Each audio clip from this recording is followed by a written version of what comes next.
तक इजराइल और हमास दोनों एक दूसरे पर मिसाइल और रॉकेट से अटैक कर रहे थे। इजराइल की तरफ से हवाई हमले किए जा रहे थे, लेकिन 3 हफ्ते बाद इजराइल और हमास की लड़ाई सबसे अहम मोड़ पर आ गई है। यह बहुत अहम मोड़ है।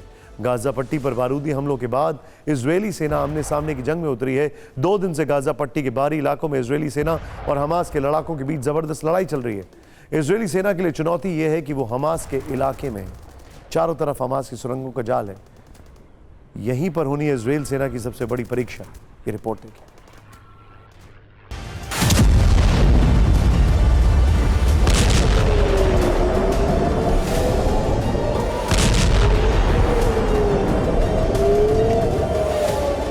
जैसे जैसे इजरायली सेना गाजा पट्टी के रिहायशी इलाकों की तरफ बढ़ रही है, वैसे वैसे जंग और खतरनाक होती जा रही है।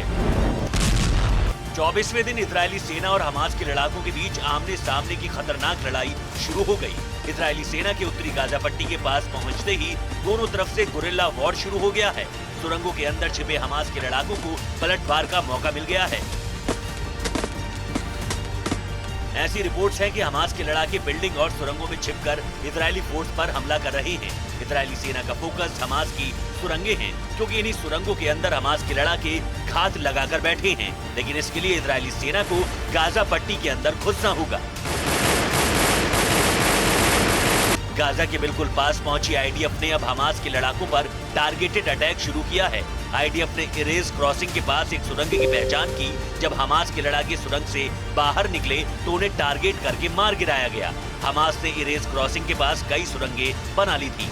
इरेज क्रॉसिंग वो जगह है जहां से गाजा में रहने वाले हजारों लोग जरूरी काम के लिए इजराइल आते जाते थे। इजरायली सेना के लिए गाजा की लड़ाई में सबसे बड़ी चुनौती दुनिया को की सबसे घनी आबादी और बिल्डिंग के बीच फैले सुरंगों का जाल है। सुरंगों का विशाल नेटवर्क हमास के लिए सुरक्षा कवच बन गया। हमास के लड़ाके कहां से निकलकर अटैक कर देंगे ये बता पाना मुश्किल है। हमास की सुरंगों को ध्वस्त करने के लिए इजराइल डिफेंस फोर्सेस अब टेक्नोलॉजी की मदद ले रही है। आपको एक रिपोर्ट दिखाते हैं।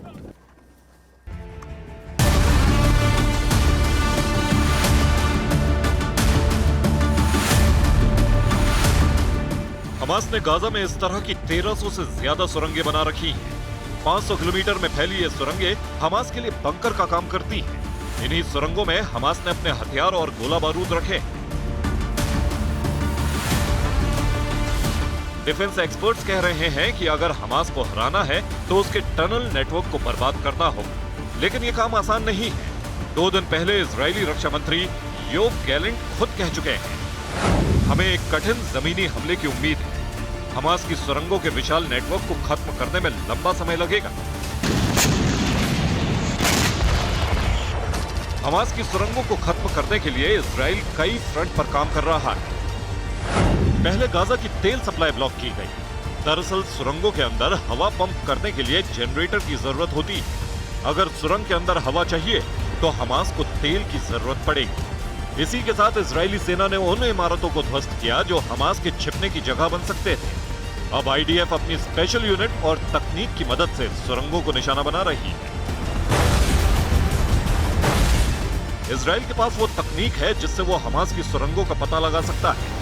हाइपर स्पेक्ट्रल सेंसर, ये मशीन हमास की सुरंगों का कान।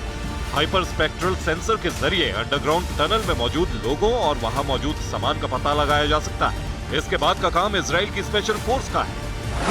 इजरायली सेना की समूर यूनिट सुरंग जैसी जगहों पर होने वाली लड़ाई में महारत रखती है। समूर हिब्रू भाषा का शब्द है जिसका मतलब है एक ऐसी टुकड़ी जो संकरी या कम हवा वाली जगह पर युद्ध कर सके। समूर यूनिट अत्याधुनिक उपकरणों से लैस रहती है। इस यूनिट के पास रिमोट से चलने वाले रोबोट्स भी हैं जो छोटी जगहों में घुसकर दुश्मन का काम तमाम कर सकते हैं।